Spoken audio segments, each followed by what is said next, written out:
This is Andy Gutierrez from StarWars.com, and you are listening to Coffee with Kenobi with Dan Z. This is the podcast you're looking for.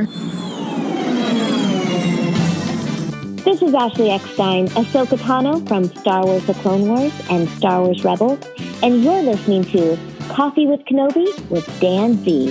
Hello, my friends, and welcome to Coffee with Kenobi, show number 585. This is your spoiler-free place for Star Wars community and conversation.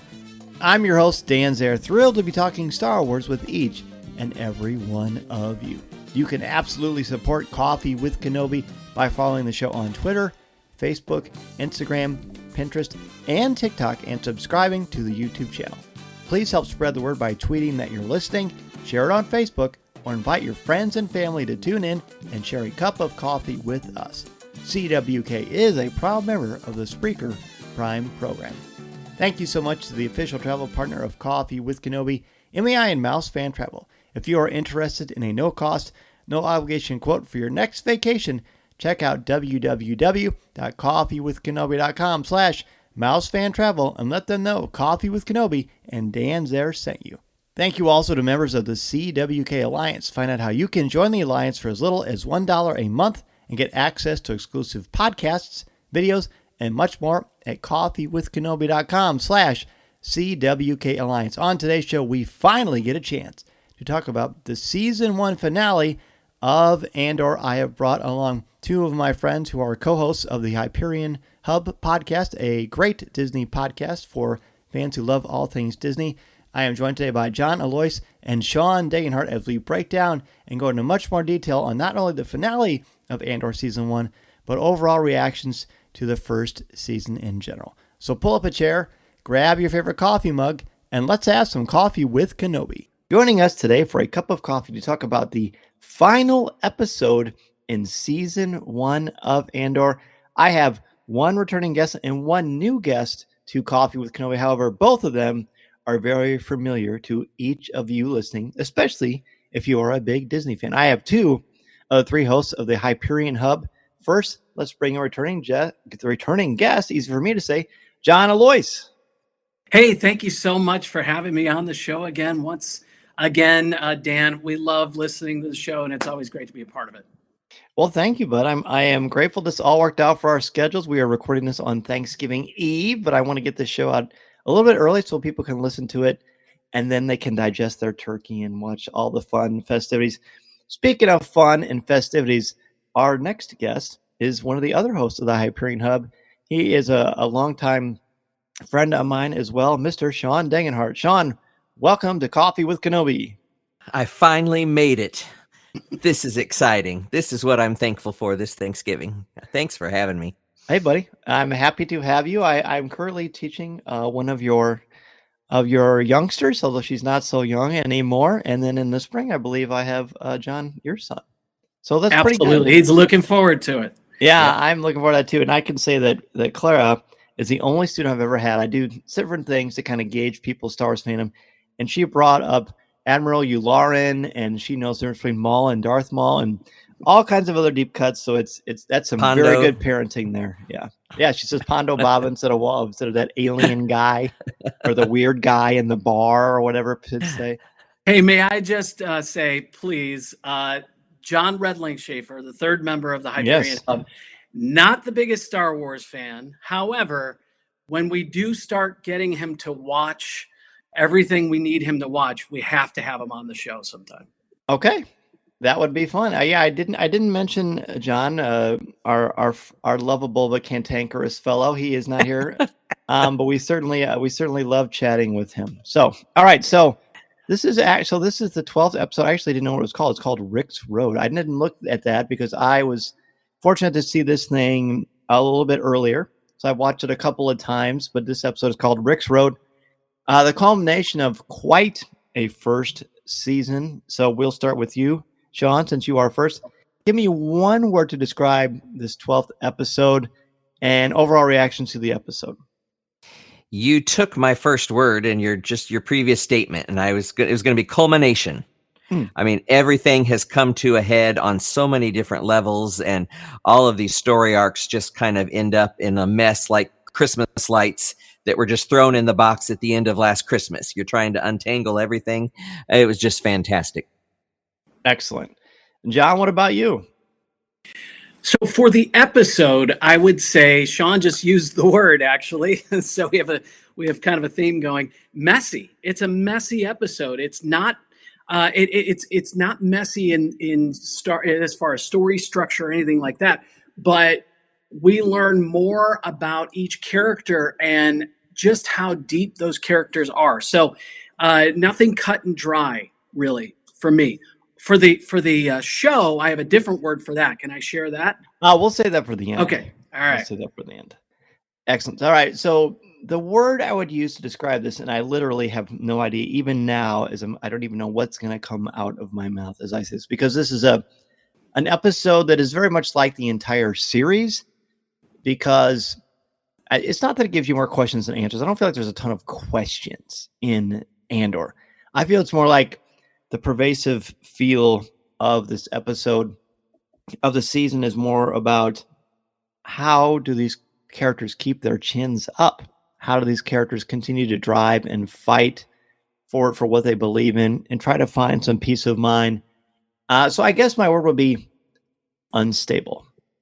And I mean that in the best way possible. From a storytelling perspective, yet again, this series continues to give us moments and characters that are just, frankly, and I mean this with all love of my heart, unlike anything we've ever truly seen in the Star Wars universe. Guys, we talked about this a lot throughout this first season, but when people say to you, because I have someone who's a really good friend of mine who's very ensconced in the world of Star Wars, works for Star Wars, and I'll just keep it at that to keep it nice and ambiguous. But this person is still having a very hard time getting into this series at all. And one of the things that keeps coming up is this Star Wars? Shawn, is this Star Wars? Yes. It could be a story in any other genre. It could be a James Bond movie. It could be, 1970s action adventure spy movie. It could be anything, but there is enough Star Wars in there that you still have that feel when you see, the garrison of stormtroopers walking by. Little hints, even signage, languages, all those things. You're in the Star Wars world, but like you said, this isn't a major story arc like we saw with the Skywalker saga. That is big picture Star Wars. That's the upper crust of everybody in that world. Now we're delving much deeper, more personal. We're dealing with characters that, the Emperor would have nothing to do with on a regular day-to-day basis. This is that small spark of rebellion that we're seeing, which is more, I think, relatable to us as, everyday people. I think so too. John, what about you? And do you watch it with your family? I don't, unfortunately. My daughter likes the Skywalker saga. She doesn't really get into the outlying stories too much. And I don't know why. I think my son wants to watch it, but we just haven't had time to sit down and watch it. I would say it definitely is Star Wars because of all the same things Shawn is talking about. But you're right. I mean, I see a lot of influences from other films, other series, other TV shows, but told in this world of Star Wars. We're still seeing the pew pew, and we're still seeing, and hearing all the proper sound effects that we need to hear. But Andor in itself, the overall story could fall in any other genre. I agree. Right. I mean, quite simply, and Dan slots this. It is Star Wars because they're telling us it is. And I'm paraphrasing what he said, but it says Star Wars Andor. So, regardless of what we've seen before, this is a new, very, very bold direction. I must confess, before it actually aired, I was lucky enough to see the first 3 episodes, and I wasn't sure how it was going to be received because I knew that it was much different, much more intense. And honestly, it sounds funny to say, but I think we all understand this. It's much more grounded in reality and realism. Realism is a certain type of literary creation that tries to make things feel grounded in a real world scenario. And this is, besides a couple of blasters and some space scenes, which there are really not that many of them, I mean, this entire series, there's no mention of the Force. I don't think we ever mentioned the word Jedi. Nothing with lightsabers. This could very well, as you said, Shawn, this could very well take place anywhere. It could take place, in New York City. It could take place throughout history, through many different world wars or different conflicts throughout the planet Earth itself. And I think that is what has been so amazing and refreshing to me. I always I've always found the criticism that The Force Awakens is a retelling of A New Hope. I've always found that to be honestly really lazy, because yes, there are certain key things that happen, and there are certain things that may be reminiscent and very much homage, but they still have their own self-contained story. They still have their own things they're trying to do and they're trying to tell. It's still somewhat grounded in familiarity, and we know that if it wasn't, people would be confused about that. Nothing about this is familiar.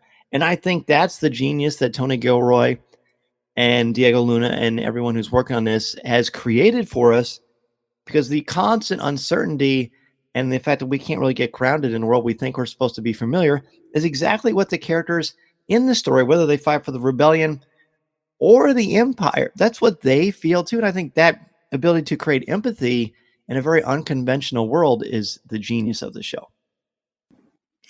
Yeah, I agree. And getting back to what you said earlier about you didn't know exactly how you felt after the first few episodes. For me, I felt the same way, because I was told all along it's a very slow start. And so I kind of put off watching it. Just couldn't get myself into that mode. There's so many things to watch, by the way, right now. So I did start to watch it, and about maybe 4 weeks ago, and I caught up quickly, because after you get past that slow burn, I felt it was very consistent as far as action and proper storytelling. I mean, we were building a world here. So, and it's 12 episodes. I didn't consider any episode filler, but you still need to take your time in properly building to the crescendo.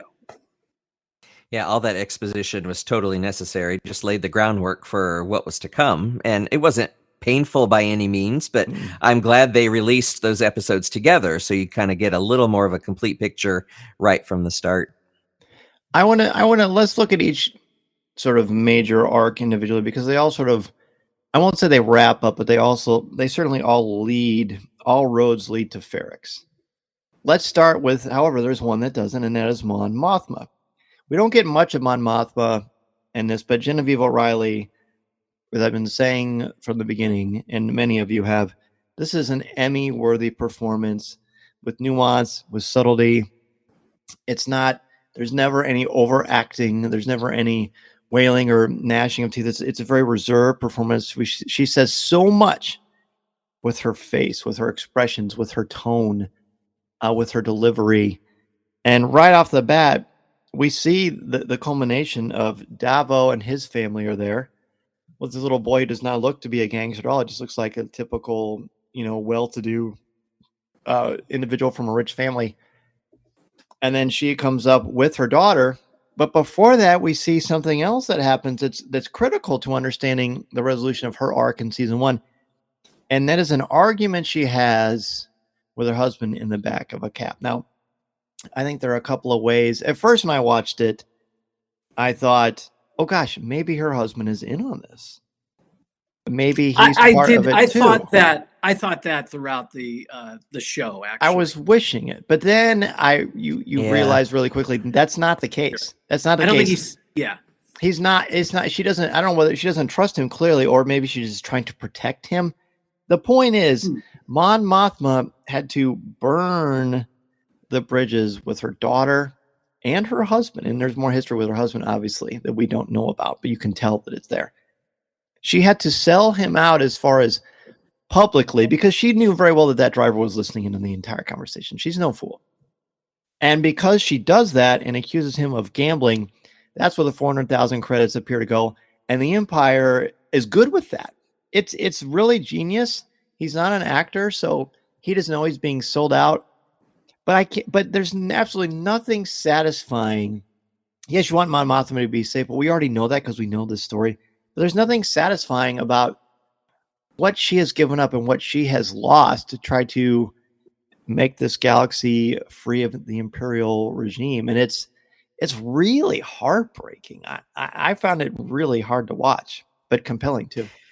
Well, that she would, set up her husband to take the fall for that. I mean, he's no winner, he's no prize, but No. I'm sure she still, at some level, loves him. And for her to sacrifice him and their marriage in whatever state it may be, I think that says a lot for her drive and her single-mindedness to, help defeat the Empire. I like the Canto Bight mention. Little sequel trilogy throwback. And when she first got in the car and she was sitting there, you could tell she was stressed. We didn't know where she was coming from or what she'd been doing. But when she opened up her collar, it was like she had released the shackles, from herself. And, she was finally able to be herself and had a little bit more freedom. But yeah, that scene when she's setting him up, that's tough. It rips your heart out. And when she did that, I thought also that she feels so claustrophobic and she's about to have a panic attack. And I feel like even though she does that, it doesn't even give her any relief.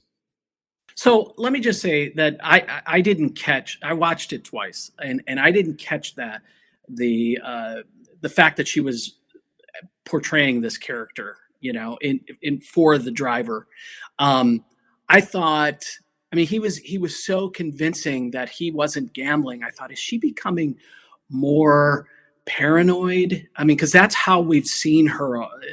That's how we saw her in the scene before the show began. The looking back at the previous shows, our episodes. Then on the second viewing, I saw that what she was actually doing and setting this all up.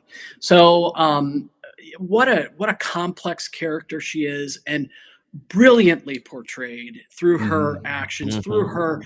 She always looks like she's on the cusp of losing it, but she maintains her composure. That's tough to do. Yes. Well, and not having met her until Return of the Jedi, I was, fascinated by her at that point. And then you just start wondering this backstory to have that fleshed out is just amazing. And yeah, Genevieve O'Reilly was just stellar.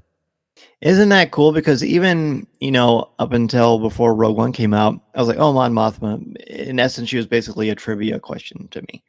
Because I knew that she was important, because in Return of the Jedi, they told us she was, but she's only in one little scene.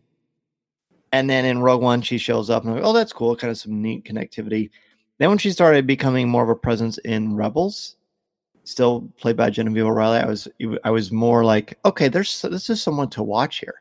Then when I knew that she was in Andor, and I saw this performance, now she's become like a legitimate fan favorite, and rightfully so. You know what these shows are doing, though, Dan? They're opening up the world to I wouldn't call myself a casual Star Wars fan, but I stuck to the films. Yeah. And all the other fans were getting this rich history through books and through other media, video games and comics and things. And now we're starting to see just how incredible the entire world of Star Wars is through these shows that don't directly connect to Skywalker. Absolutely. Well, let's talk about Cassian.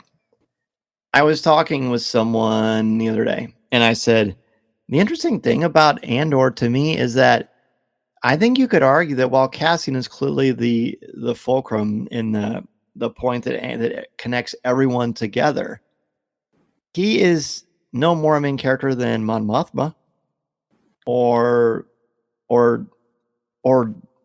a lot of other characters in this story, right? Or the Imperial ISB agent Daedra, or even Cyril, although he's certainly more of a minor character because of screen time alone. But any one of these characters could make a claim that they're an important part. And the masterful thing about this is that we're glued to all of their stories. But we need to talk about Cassian because it is technically his show. But why is it his show? Is it his show because it's the title? No. Because you make a great point. Yeah. That all these characters are equally important. Well, I think it goes Nothing back happens to... without him in season 1. Like he's the Ark of the Covenant. There was an earlier episode, and I was talking about him kind of being... Oh, it was with Andy Serkis' character, Kenobi. Yeah. And it showed the fact that while Cassian is a leader, he's a quiet leader that wants to put everybody else first. Mm-hmm. And that's what he's done kind of throughout. He's willing to take that back seat and inspire others and move others, wanting to make them successful. And as long as the mission is accomplished, he doesn't care if he gets that glory and credit. Right. And it's very different from Steve Rogers, who legitimately wants to push people forward. Cassian just like, I don't want, I mean, you hear the word, we don't, there is no time for this. We don't have time for this. I don't have time for this. You hear that. I don't know if you heard it in every single episode, but if you made it into a drinking game, you might be running into a problem. And I think that's clearly by design, because the whole thing is about time. How much time do we have? How much time is remaining? How much time until we're not safe anymore? It's always about, and time is a really anxiety inducing in and of itself too. So the casting we see here, he's come back. The reason that Ferrix is in the state that it is in is because everyone is hunting for him. Both Luthen and his team, and Cinda and Vel, and then of course the Empire is, and then Bix is protecting him, and that is why she is a shell, almost literally, of her former self. The Cassian here, guys, though, it fascinates me because he's definitely different. Again, the subtlety here, the character, I hope that aspiring writers watch this series to see how to truly develop a complex character. He doesn't oversell their emotions or feelings. Their changes are subtle, but they're strong. Cassian is not reckless anymore, even though he does things that are certainly not safe, but he's thinking of other people first, even though he's not flat out being warm and fuzzy about it. But he has purpose besides himself. In fact, the whole thing in the first episode was him looking for his sister. That went away. And I don't think that's because it was bad writing. I think it's because other things came to the forefront. In this case, the love of Marva, who clearly has had a massive impact. And we're going to talk a lot about her too.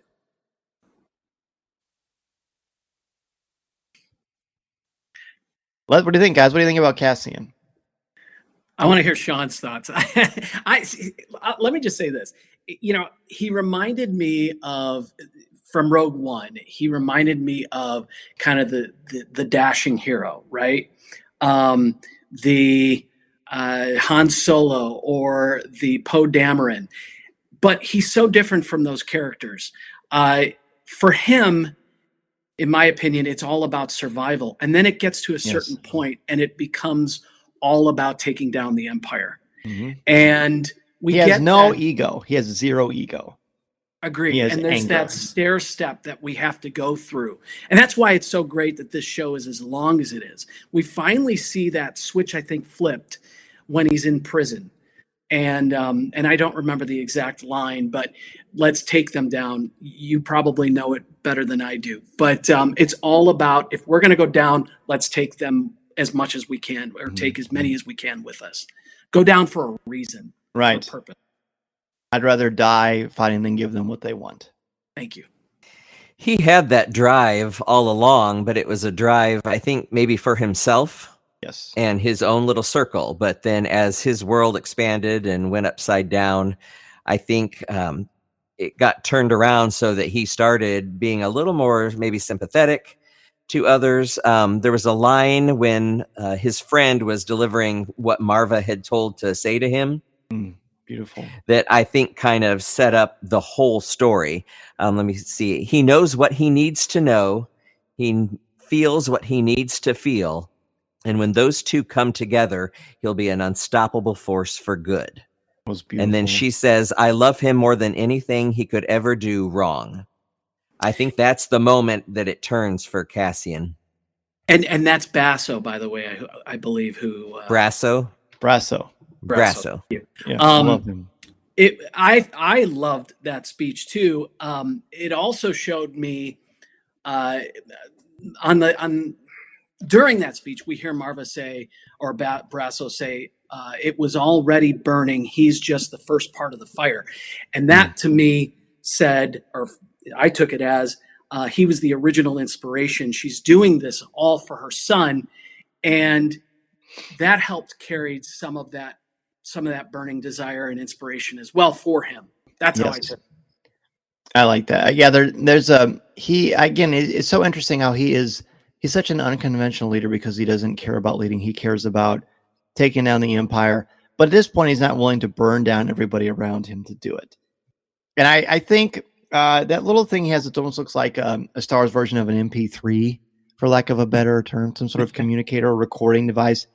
The first time I watched it, I didn't remember that this is from Karis Nemec, the young man who inspired him before they took down, at the beginning, before they took down, what is the name of the place that they broke into the Imperial Vault? Aldhani. Aldhani, yes, the Aldhani thing, where at some point the ISP director says, this was about taking the taste of Aldhani out of the Emperor's mouth.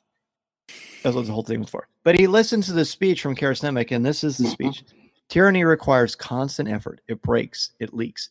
Authority is brittle. Oppression is the mask of fear. Remember that. And know this. The day will come when all these skirmishes and battles, these moments of defiance, will have flooded the banks of the Empire's authority, and then there will be one too many. One single thing will break the siege. Remember this. Try. And it's the word try that was so captivating to me. In fact, I rewound that several times, and I turned on the captions to make sure that I was right. What is the last name? Because Cassian sees this.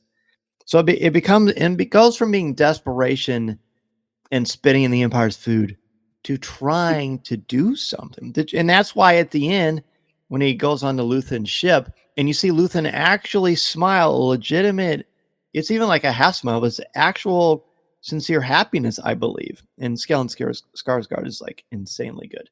But, either kill me or take me in, basically. And when he said, and when you get the idea that he is not going to kill him, Cassian actually looks relieved. I've never seen Cassian Andor look relieved before, ever.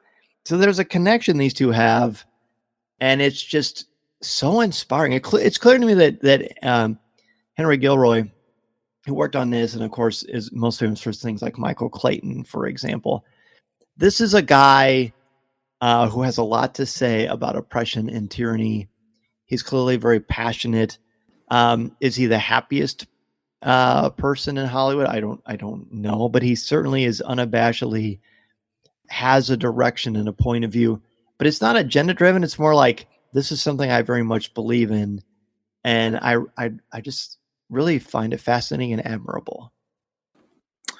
Yeah, that dialogue that you're referring to is so beautiful and so inspirational. Oppression is the mask of fear is what I zeroed in on. And the whole idea of Star Wars is fear versus hope, right? And trying to see the other through the other. And obviously the Empire is built on fear. That's how they train all of their soldiers. And we see the opposite on the other side. However, what I love about since Rogue One, since this idea was introduced, hope doesn't always mean you're going to do the right thing to get there, right? So there's a lot of little dirtier moments to build to the overall agenda, for lack of a better term. But what I loved about that speech, it was so well crafted, but then we get to the word try. And try in Star Wars lore, I heard Yoda, and that's a different type of very leader, different. A very different type of try. Exactly. But it was hard for me to unmarry the two, because try is such a strong word in the lore of Star Wars. There is no try. That felt like, okay, this whole world is starting over. They need to learn that they can they can get to where they need to go by taking your first step. But eventually you have to complete the journey. There is no more try to get there. Right. So it felt like starting from scratch. Because Yoda's try is more like Luke, quit being so half-butted, for lack of to keep things family friendly. You got to give your all. And that's what it means here. Try. You've got to try. This is the Empire, this massive juggernaut, and we are tiny ants in its hands. But we can fight back. What I zeroed in on Nimic's message, and I forgot Nimic was the character that had written the manifesto. So I'm glad you mentioned that, because that brings it all together. But the fact that he said tyranny requires constant effort, it's kind of like telling a lie. You have to tell more lies to keep them up, and you're managing everything, trying to keep everything in your control. That, that's a weakness in and of itself. And authority is brittle. I think true authority comes from the people that you have authority over. And if they trust you, want to follow you, you're home free. But if you're imposing that authority, you're on really shaky ground and have to manage that even more so to keep it. Well, speaking of shaky ground, let's talk about the funeral procession and what happens with Marva. At the beginning of this, you see someone who's constructing something, and pretty early on, you realize, well, they're building some sort of an explosive. In fact, it reminded me very much of something from like Goodfellas or even the movie with Sean Connery and Kevin Costner. They take down The Untouchables. It reminded me of The Untouchables a little bit too. Just sort of this slow, ominous burn that something is going to burn, and there's going to be an explosion. And this explosion is on multiple levels. It's very metaphorical, because Marva's speech, I don't have written down, but you want to talk about a powerhouse of energy and adrenaline. I mean, this is like Lou Holtz coaching against Florida State in the late 80s, early 90s for Notre Dame. This was, Airport. I'm not going to do all the Notre Dame coaches. John's not a big sports guy. Just oh well, that's okay. There's somebody out there listening who might be. So that is just so. It was amazing. It was amazing, and what I love about the funeral is that it's very slow and very somber, and then it flips and becomes almost like a New Orleans funeral processional, or becomes very festive. But this one didn't feel festive so much as it was menacing. Like, it was a march with purpose, where almost like the spirit of Marva encapsulated all of them, and they're driving forward, and the Empire's like, hey, let's show a sign of force. And with all of their tanks and their stormtrooper armor and their flowing black cloaks, it didn't matter, because the purpose and the unity that everyone had, the daughters of Ferrix and the men who accompany them, you just knew something was happening. But the entire thing is so adrenaline filled, intense. Just like when Melchi and Cassian at the beginning of the last episode are hanging onto the side of that cliff, we as an audience are all hanging onto the side of that cliff, because it's about to go down, and boy, does it ever. So that funeral. Go ahead. Can we back up 1 second? Something I didn't catch. Why did they speed things up? We were told they had a couple hours. We were told it was going to be later in the day, and then all of a sudden the bell rings and we're into the procession. I think that was a way to just kind of catch the Empire off guard, because they had been in control. They had said, you're going to do it at this time. And now you saw the worry in their faces. That makes trying sense. to figure out what was going on. It's like the shark swimming towards its prey. It's not going to slow. I mean, it is getting geared up and psyched up and ready. It becomes a march. It goes from a professional to a flat out march. That slow, steady drone at the beginning, there was so much tension built into that. As musicians, when you're tense, things tend to speed up and get a little faster, but that was just so slow and steady. And I think having that diegetic music, which is music that the characters hear in the movie, versus underscoring, I think that brought us into the story much more. When you're hearing a big Williams-esque soundtrack, you're still aware that I'm watching this story. But when all you're hearing is the music that the characters are hearing, that brings it to a whole level of realism. Tell me from a musician standpoint really quickly. Like, I don't know anything about notes. I don't know anything about tone. I don't know anything about pitch, except for if Sandy Koufax is on the mound or something like that. So tell me what the music is doing, what Nicholas Pertella is doing here that makes us feel that tension. I think part of it is that it's not, it's that group of citizens that are playing. It's not a professional orchestra. It's not the London Symphony. It's real people playing music. Though? I don't think it does. It has an element of amateurishness That's good to know. That lends itself to the quality of homegrown. We're doing this, we're pulling together, we're coming together. But then when that funeral procession picks up, I mean, it's just ramping up the tension again. So it brings you into the scene. Yes. Can I please say the term one more time, Shawn? Diegetic? Diegetic. Thank you. So Francis Ford Coppola does this brilliantly in Godfather Part 2. And we see Vito sneaking around the city, and we see the procession as it's going down the middle of the city, and we're hearing that very amateurish music. There's some beats in there, some shots that look like they're completely from that film.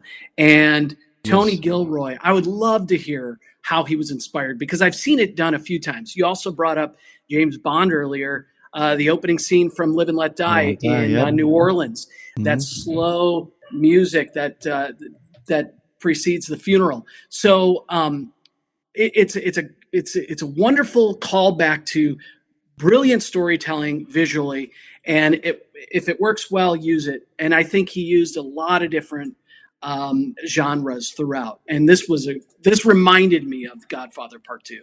Yes, or even a little bit of Wakanda Forever, even though that's not possible because they were being filmed. Let's take a quick break, and we will return and talk more about the season 1 finale of Andor. I'm Dan Zaire, and this is Coffee with Kenobi. This is Vanessa Marshall, and you're listening to Coffee with Kenobi.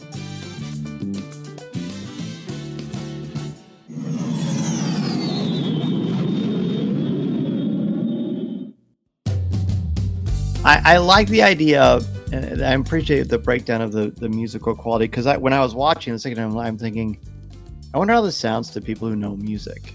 Because to me, it just sounds like not a joke band, but just a homegrown. I kind of like the idea of them making their own instruments, but the passion that is fueling these things is also fueling the anger. And then Marva gives her speech. At the end, she says to fight these, what's. And then they just becomes this like roar, and you get so charged up. And like when I'm watching this, I mean, I'm not feeling like I did when I watched Creed for the first time or anything, but I was very much like, here we go. Let's go. Let's do this. I cheered out loud. Yes. Yes. I openly cheered at that moment. Oh, it's so brilliant. The way she describes the peaceful history, from a peaceful history to the spark of the rebellion on Ferrix, the music swelling, the close-up looks on the faces, the inspired words. By the way, some of the greatest dialogue, in my opinion, ever written for Star Wars. We get two great speeches in this episode with her face half covered when the Empire trooper comes over and throws the cloak over it. It's still visible, though. Her voice, loud and true, shouts out, "Fight the Empire." And yes, I did openly cheer, as I said. Sorry, Shawn. That was a great line with the dead lifted me with their truth. So she has grown up being inspired by all those that have gone on before her. It was definitely a call to arms. She said there's a wound at the center of the galaxy that won't heal. It's not going to fix itself. Reaching like rust, and we just let it grow.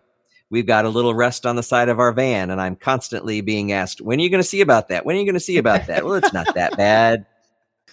And then I think it ended with, the Empire is a disease that thrives in the darkness. I love that. It's never more alive than when we sleep. So she's no longer blaming the Empire. They're going to do what they're going to do, but she's really casting it on them, her people, saying, you've got to wake up and take care of this now. Taking action.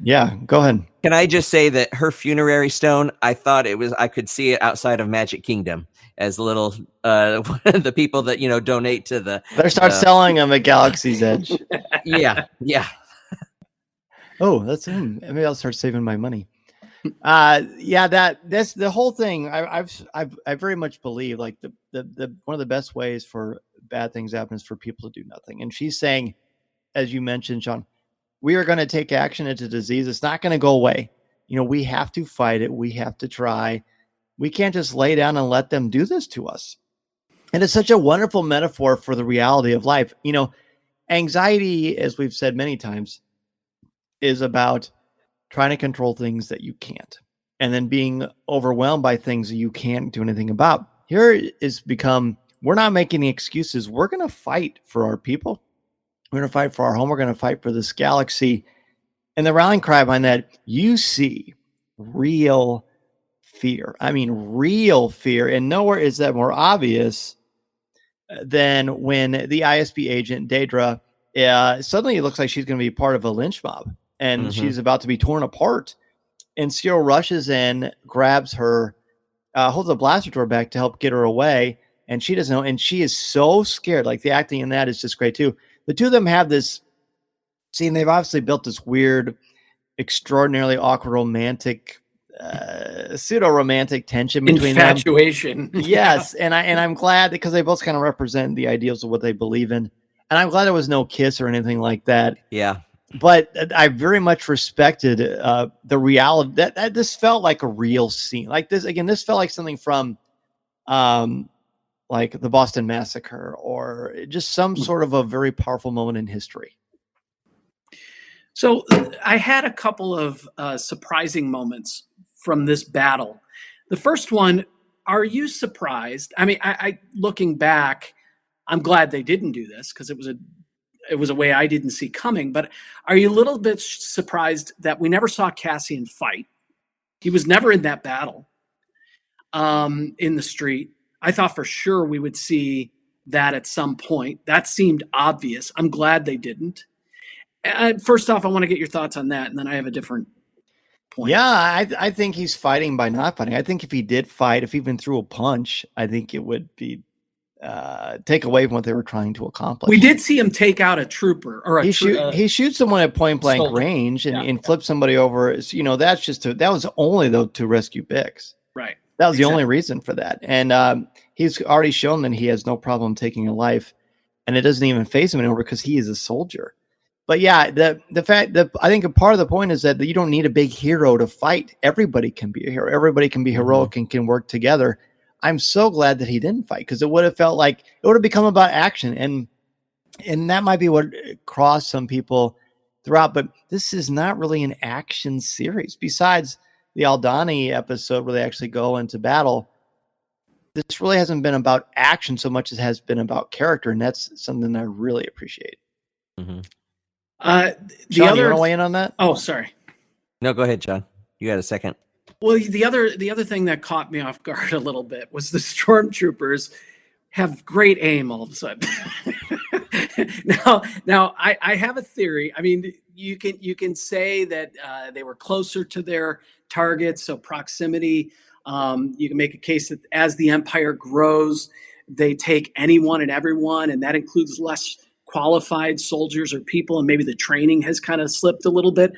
Or probably more realistically, it's because this is a darker show, a darker tone show, and these stormtroopers are scary. I mean, they were hitting their targets, and we're not used to seeing that all the time in Star Wars. I did cross my mind, but I mean, they literally have a high ground, even though this has become kind of comical. It's still factual.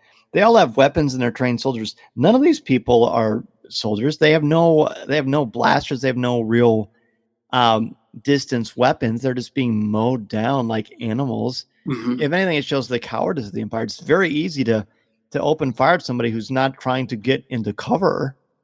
You know, anybody could do that. So yeah, I felt like that had to happen, which made it even more satisfying when the stormtrooper climbs that bell tower and gets kicked out by the gentleman who's creating that tension on the tone there. That was pretty cool stuff. I think the Cyril and Daedra scene, that was the most uncomfortable of the whole episode for me. Those 5 seconds of them looking at each other, I'm like, please, just let's next scene, please. That was just awkward. I really liked Cyril at the beginning. He became a little needy and clingy for me as the series went on, but I really liked Daedra, her drive, and with her work with Partagaz. I'm really enjoying that. She was very empathetic until she tortured Bix, and then she became an Imperial slug. Yeah. But there's still that part of you that understands that there is a human being there who has her own purpose. You know, again, the Empire doesn't think that they're evil, but it's hard for me to believe when you torture someone and take away part of their mind, which was what they did to Bix. I was so relieved that she was rescued. I thought it was very true to form that she was scared to leave when Cassian was there because she was afraid they would be grumpy. That was her term. Because they reduced her, this strong and powerful individual became like a frightened little kid who was been tortured and abused. And the fact that they liberated her was so, that was like the only sigh of relief besides everybody getting away at the end. I think as far as, you're talking about the Empire not thinking they're bad. I think anybody with any sort of drive and not much moral clout can justify anything. Yes.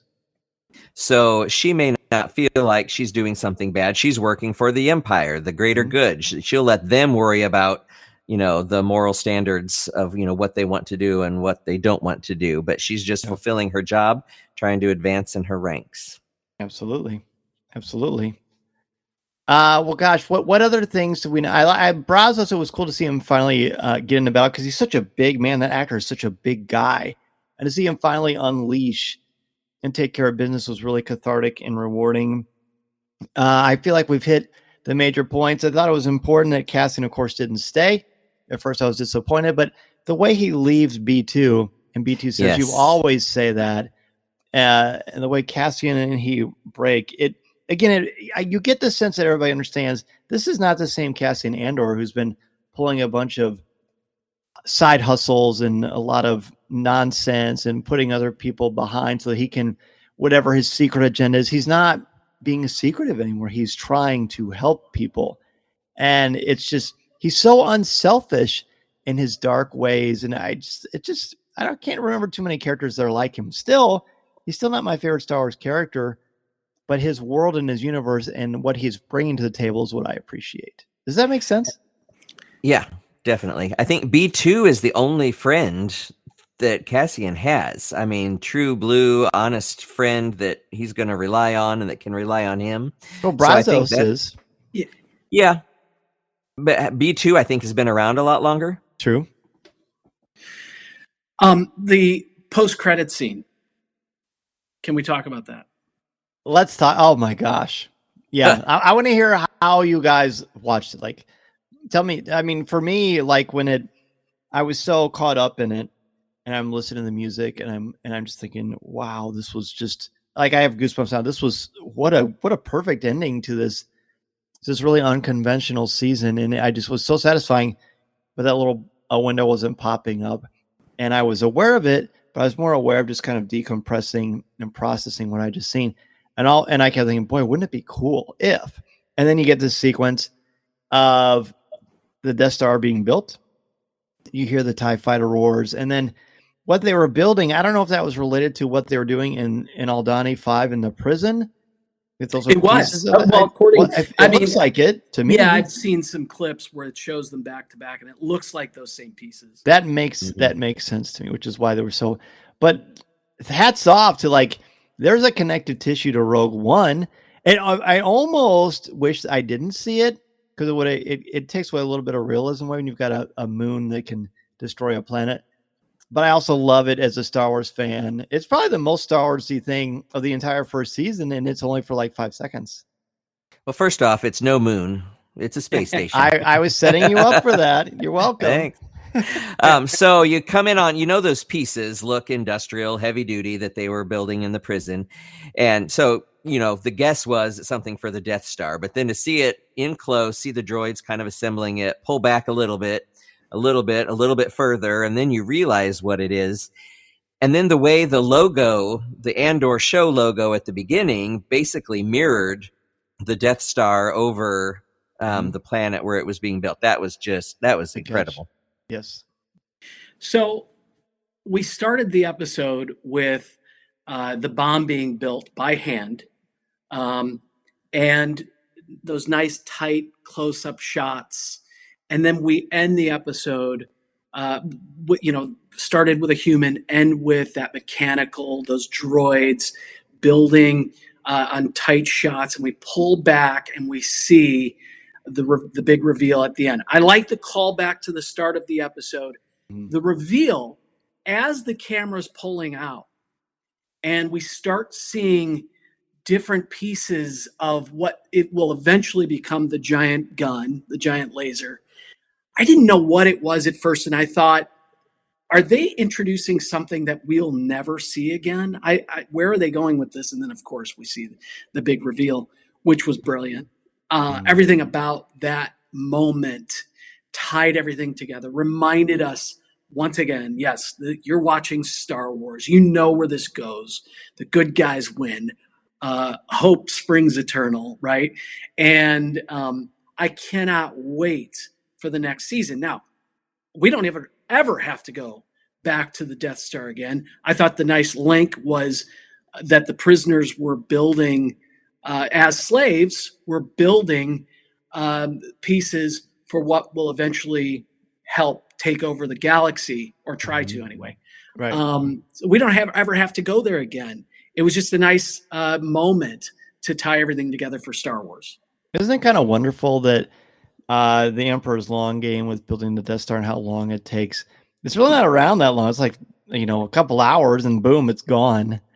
But that's got to get into the Emperor's crawl. But I mean, I don't know how much time-wise. And once the timeline book from DK comes out next year, we'll find out maybe a little bit more about that. But really compelling stuff. Well, guys, I don't even know that we scratched the surface of this episode, but are there any last-minute things you want to talk about as we wrap up? I'm still wondering about Cassian's sister. I thought maybe there might be some thread pulled through at the end, but there wasn't. So maybe that's a season 2 holdout. And then I want more Mon Mothma. There was almost a look of guilt and hope as her daughter was meeting Tavo's son.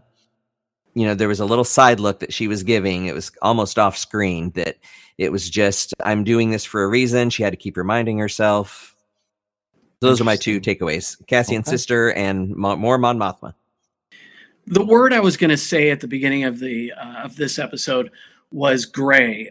This whole show reminds us how gray Star Wars can be. It's not black and white all the time. We don't always know who the good guys are. The good guys don't always do the best things, right? But it's all laddering up to an overall mission. And I thought Andor did a spectacular job reminding us that we don't have all the answers of where they're going with Star Wars. And that's great. That's what makes it so exciting to watch and continue to watch. Oh, the other thing I wanted to say, the last 2 shows, Andor and Kenobi, we're seeing the darkest sides of the dark side, which is definitely in power, but it's filled with fear. And again, just a great way to tie everything together. And that's why I think there was still challenge. Again, Mason hasn't seen the series because this really, even though there's some hopeful moments and some inspiring moments, it's still not a show. It's really not a show about hope, not the way that I think of hope, because there's no rainbow. I mean, you don't have to have an optimistic, unrealistic rainbow, but I guess it's filled. There's optimism as far as that they are free. They have something they're fighting for. They're united in their cause, and that is hopeful. But you haven't seen the Empire take even a splinter as far as they are aware of. So, season 2 is going to be spectacular because we already know it's going to start out 4 years before, and it's just going to be key moments from years 4 all the way to the very beginning of Rogue One. And Tony Gilroy said at Star Wars Celebration earlier this year that, when Andor season 2 ends, it's going to lead immediately into Rogue One, which leads immediately into A New Hope, which is pretty cool. So again, I like the unconventional quality of that. Even when things are good, they're still not great. And that's a very cynical view of how I think the real world works. But I also think it's an essential one because it sparks conversations like this. Mm-hmm. Yeah. And when I say it's filled with hope, that we don't even get that until we get to the best speeches in episode 12. We know that it is because of what you said. That yellow brick road leads to a New Hope, the film. So because we know the future history, yep, we know where they're going. That's why it's enjoyable.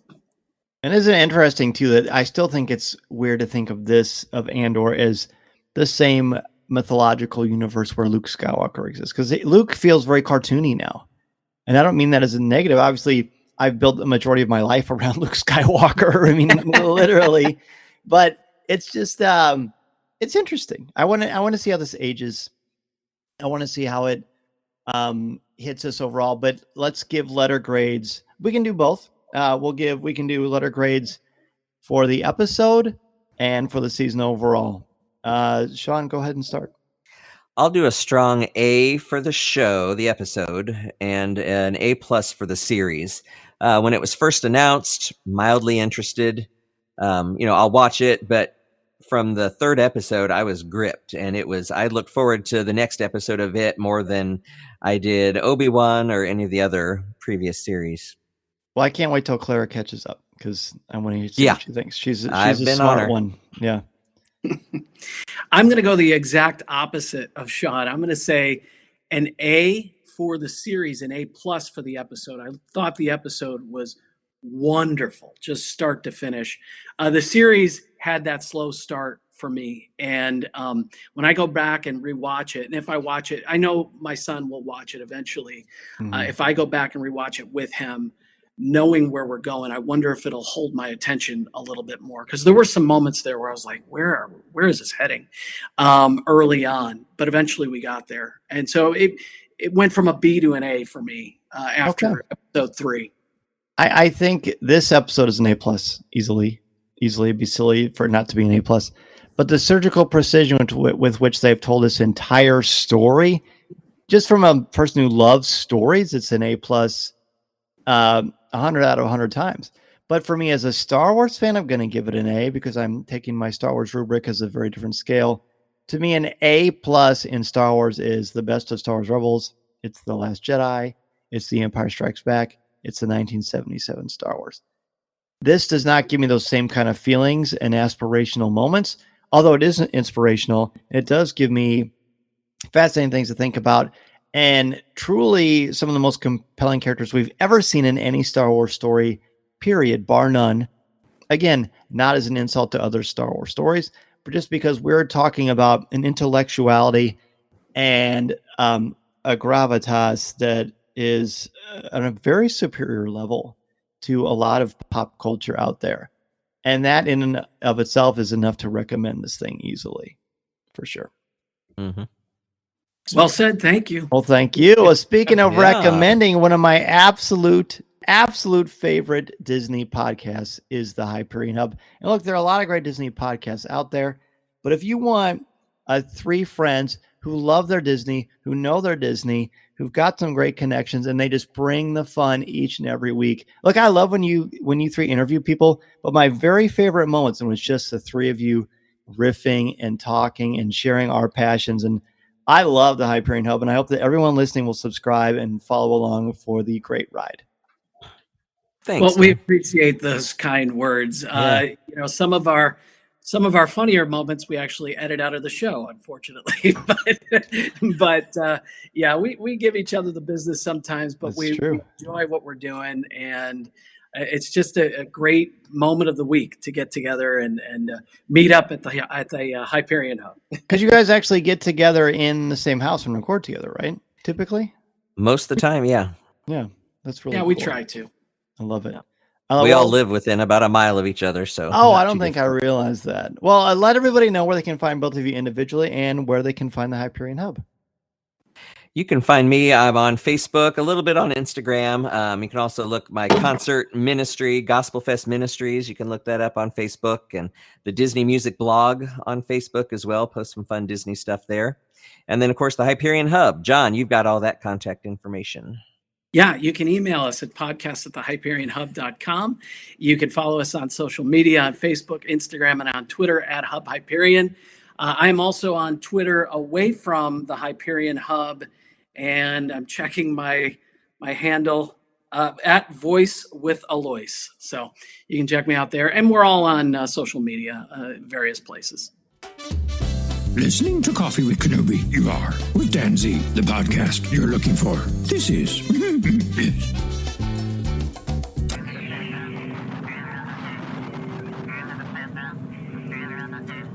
that is going to do it for this week's episode of Coffee with Kenobi. It's been a while since I've recorded an intro or an outro. I just get so excited to record these reviews of Andor. Now that we're done with season 1, I guess you are stuck with me at the beginning and end of these little podcasts, and that is great because I get to chat with you and add a bit more of a personal touch to things, which is really important. And speaking of a personal touch, how about that for a transition? If you are getting ready to go on vacation or are considering joining me on the Galactic Star Cruiser, my suggestion to you is to go to the official travel partner of Coffee with Kenobi, which is MEI and Mouse Fan Travel at coffeewithkenobi.com/mousefan-travel. It is your place to go for a no cost, no obligation quote. They can help you plan your magical vacation to not only the Galactic Star Cruiser, which again, I'm taking a group of listeners to June 12th to the 14th of 2023. It's going to be a great time. But not only that, you can also use MEI and Mouse Fan Travel to go on the Galactic Star Cruiser, yes, but Galaxy's Edge, the theme parks, the cruise lines, Star Celebration, or anywhere else. It doesn't have to be anything related to Disney even. They can help you get that process started. I've used them to go to New York, to London, and to a lot of other places, non-Disney related, and I always feel more secure with MEI and Mouse Fan Travel. If you use them and mention my name in Coffee with Kenobi, not only will you have a great vacation, but you can support me and Coffee with Kenobi in the process. CWK Live is every Tuesday night at 7 o'clock p.m. Central Standard Time at coffeewithkenobi.com/live or facebook.com/coffeewithkenobi. This week we're going to give your top 5 things that you love, or top 5 moments for you from the season 1 finale of Andor. It's a great way for you to get your voice heard and your thoughts shared immediately throughout the podcast Galactic Airwaves. How about that? The Coffee with Kenobi Facebook group is the CWK Cafe at coffeewithkenobi.com/community for Star Wars thoughts, comments, reviews, and opinions in a family-friendly, spoiler and drama-free place. Coffee with Kenobi is possible because of all of you who helped to sponsor Coffee with Kenobi if you are a member of the CWK Alliance. Thanks to you, the podcast, Facebook Live, event coverage, and so much more can come to life, and do come to life, May of 2013. Find out how you can help the show for as little as $1 a month by joining the CWK Alliance. You will receive access to CWK Pour-Over, an exclusive weekly audio and video podcast not heard anywhere else. Members at the CWK Alliance All-Star level receive a video edition of CWK Pour-Over and access to a private Facebook group as well. Plus, CWK Alliance CWK Alliance Grand Masters join me for a monthly live video call, and that is at coffeewithkenobi.com/support or coffeewithkenobi.com/CWK Alliance. This week, we have parts 1 and parts 2 of our Black Panther Wakanda Forever review. It was great fun to talk about, and I look forward to seeing what you think about it as well.